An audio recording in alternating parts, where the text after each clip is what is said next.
au CNS et bienvenue dans cette nouvelle vidéo dans laquelle on va voir le CTF déjà vu. Donc déjà vu, c'est un CTF que j'ai bien aimé et dans cette vidéo on va voir la solution. Donc je vais faire vite parce que l'objectif du CTF c'est de vous apprendre et de vous expliquer c'est quoi la vulnérabilité. C'est un walkthrough, c'est pas un CTF proprement dit et du coup vous allez lire et comprendre le concept derrière l'exploitation qu'on veut voir. Mais quand même, on va voir la solution ensemble. Et je vais profiter ici pour faire un highlight sur l'importance d'une question qui m'était posée sur le groupe Facebook. Et someone asked me concernant l'apprentissage de Burp Suite. Est-ce que vous devriez apprendre Burp Suite pour devenir pentester? Et la réponse est oui, parce que le Web Application Penetration Testing, c'est une grosse partie du travail du pentester. Et du coup, vous devriez apprendre les outils les plus puissants et les plus efficaces pour faire votre travail. Et Burp Suite est l'un de ces outils. Burp Suite, l'avantage c'est qu'il regroupe tout ce que vous avez besoin presque pour faire du Web Application Penetration Testing. Il a des extensions, vous avez la possibilité de faire un proxy, le repeater, la possibilité de faire du brute forcing, tout ça dans un seul outil, c'est très précieux pour un pentester parce que ça va économiser du temps, ça va vous faire gagner du temps et ça va aussi vous donner les meilleurs résultats. Donc voilà, la réponse est oui, vous devriez apprendre. Et pour commencer, vous pouvez utiliser les CTF disponibles sur THM, Try Hack Me.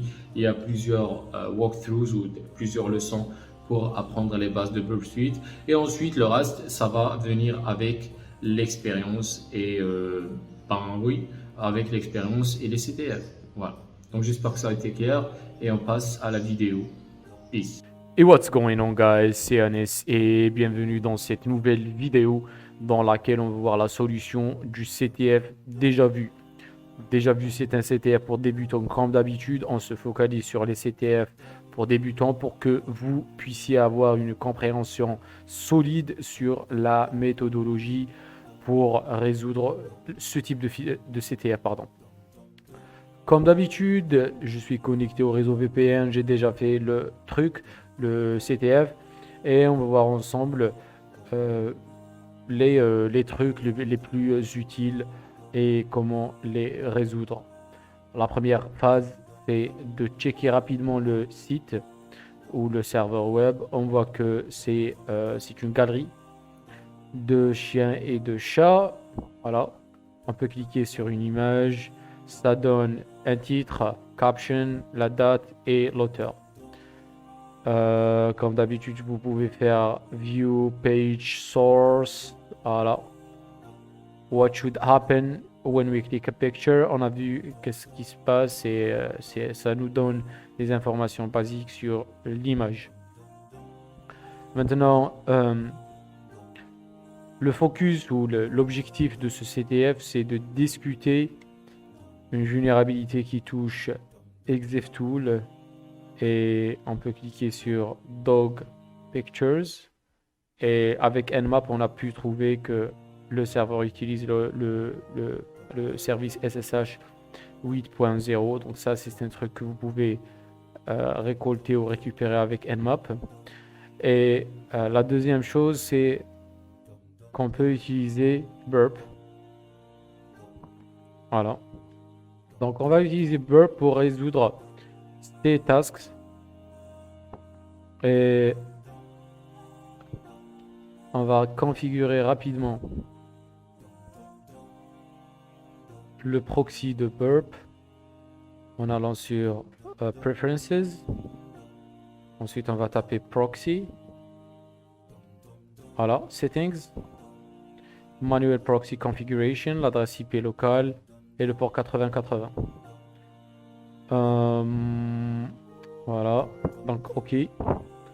On revient sur la galerie et là, je vais arrêter le proxy et on va cliquer sur différentes places de l'application pour que Burp puisse récolter quelques informations. On va sur Target. Et là, vous allez voir l'adresse IP du serveur. On peut cliquer sur Doc. Et là, vous aurez des informations concernant l'application. Donc ça, c'est les deux réponses de ces deux tasks. What API route? Since cette application web utilise des API, donc get metadata et get exif data. Ensuite, what attribute in the JSON response from this endpoint specifies the version of exif tool? Si on revient sur burp, on peut voir ici qu'on a exif tool version 12.23. Donc ça, c'est le format JSON. Vous pouvez faire row, hex, etc. Ensuite, on a what RCE exploit. Donc ça, c'est facile. Je vais arrêter rapidement le proxy pour que je puisse utiliser Google rapidement. On peut faire exif tool et on va prendre la version qui est 12.23 exploit. Et ça va vous donner directement le CVI qui touche cette version de exif tool. Ensuite, on a la phase d'exploitation.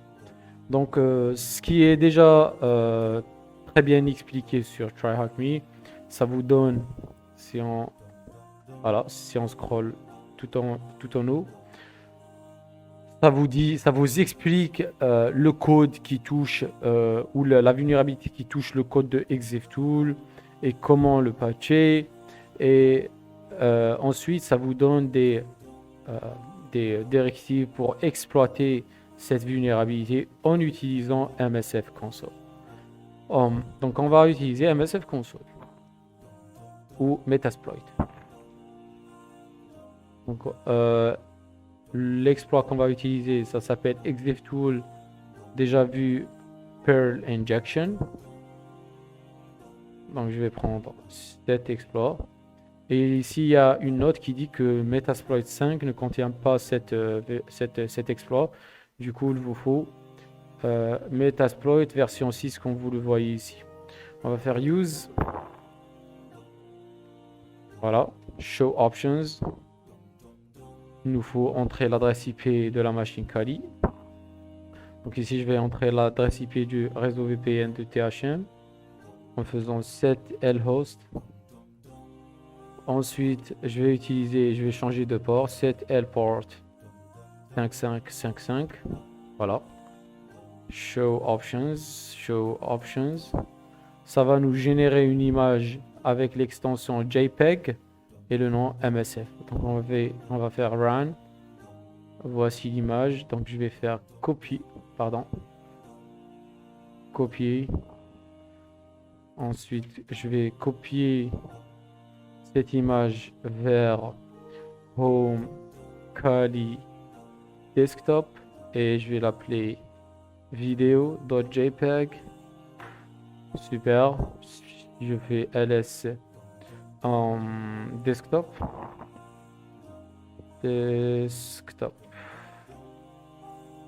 Donc si on fait cd desktop ls, voilà. Donc voici l'image qu'on va utiliser pour exploiter le serveur. Et avec quelque chose que j'ai pas noté, c'est que vous allez devoir utiliser GoBuster pour renforcer les différents paths. Et en faisant ainsi, j'ai trouvé un path qui s'appelle upload. Et c'est un schéma qui va nous permettre d'uploader des images et leur donner un titre. Donc vidéo et caption vidéo. Submit. Voilà. Donc si on scrolle tout en bas, on va voir une sorte d'image qui s'appelle vidéo. On va pas cliquer dessus. On va lancer un écouteur sur le port 5555 avec Netcat. Et ensuite, on va cliquer sur l'image.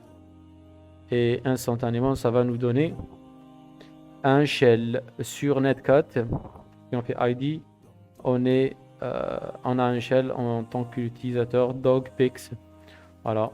Si on fait ls, on va trouver quelques fichiers et parmi les fichiers, on a user.txt, donc on peut faire user.txt. Voilà, le premier flag. Ensuite, on va devoir escalader les privilèges. Pour le faire, je vais rapidement faire un truc pour stabiliser un peu le shell en utilisant cette commande paste. Voilà. Et là, on va utiliser un fichier SUID. Et SUID, on a parlé de SUID déjà sur la chaîne. Et on va exploiter une vulnérabilité qui se trouve sur le fichier Server Manager. Et bien évidemment, on a le code de Server Manager. Server Manager. Pardon, c'est pas en clair du coup. On a le code ici, juste ici, voilà. C'est un script qui va nous donner la possibilité de soit redémarrer, soit de voir le statut du serveur, soit de redémarrer le serveur. Maintenant, pour redémarrer le serveur et pour avoir le statut, le script va exécuter les deux commandes systemctl status. Et pour redémarrer, il va utiliser la commande sudo systemctl restart pour redémarrer le serveur. Et du coup, dans ces deux phases-là, le script a besoin de privilèges root pour exécuter ces deux commandes et faire ces deux tâches. Et c'est pour ça qu'on a donné des privilèges SUID pour momentanément et temporairement donner des privilèges pour donner accès aux privilèges root à ce petit script qu'on a ici. Et du coup, ce qu'on va faire tout simplement, l'idée derrière l'escalade de privilèges ici, c'est de créer un script local qui s'appelle systemctl. Et dans ce petit script ou ce petit fichier, on va devoir donner des commandes pour escalader les privilèges, parce que le script ici, il a fait une petite faute qui est de ne pas spécifier le chemin absolu de systemctl. Systemctl, il se trouve sur, je pense, user-bin. Voilà, user.bin systemctl. Et là, comme vous voyez ici sur le script, c'est pas spécifié user-bin systemctl. Et du coup, on peut créer un clone de systemctl. Et dedans, on va mettre tout simplement bin bash. Et une fois cette commande exécutée, on va avoir un shell bash avec les privilèges root, parce que cette commande va être exécutée en tant que root.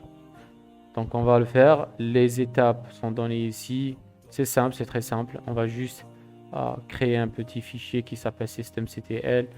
Et dans ce fichier, on va écrire /bin/bash. Voilà. Donc ici, pardon. Voilà, c'est mieux. Voilà. Si on fait ls, vous allez voir un fichier qui s'appelle systemctl. Si on fait cat systemctl, voilà le contenu bin bash. Donc, si on exécute ce systemctl avec les privilèges root, on va voir un shell bash avec root privileges. On va donner la capacité d'exécuter ce fichier. On va spécifier qu'il faut, avant de voir les différents chemins pour trouver les fichiers binaires, il faut toujours commencer par le répertoire actuel. Ensuite, si on exécute la commande which systemctl, ça va nous donner le path que le système va checker avant de voir d'autres répertoires pour les binaires. Donc, si on exécute systemctl ici, le système d'exploitation va checker rapidement le répertoire actuel qui s'appelle docpix. Et la dernière étape, c'est d'exécuter le script server manager. Donc server manager, ça va nous donner deux choix. Le premier, get server status, et le deuxième, restart server. Donc 1, ou plutôt 0. 0 pour get server status, et comme vous voyez ici, instantanément, on a eu un shell root. Si on fait id, vous allez voir qu'on est root sur le système. On peut faire cd root ls et voici le fichier root qui contient le dernier flag. Voilà.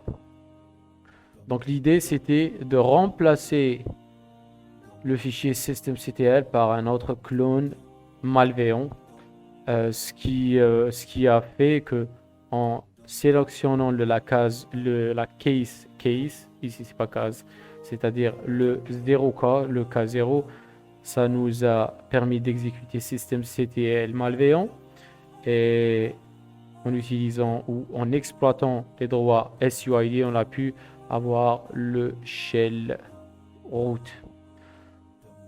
Donc voilà pour ce déjà vu. C'était, je voulais juste faire une vidéo rapide pour expliquer le concept. Je suis sûr qu'on a déjà aussi vu ce genre de CTF sur la chaîne YouTube et sur THM en général. Je vous invite fortement de faire ce CTF. Et dans les prochaines vidéos, on va voir d'autres CTF et je vais essayer d'escalader un peu la difficulté des CTF pour les gens qui sont un peu habitués à ce niveau. Donc voilà pour cette vidéo. Si vous avez des questions, vous pouvez les mettre dans la section de commentaires, les pouces bleus. Et peace!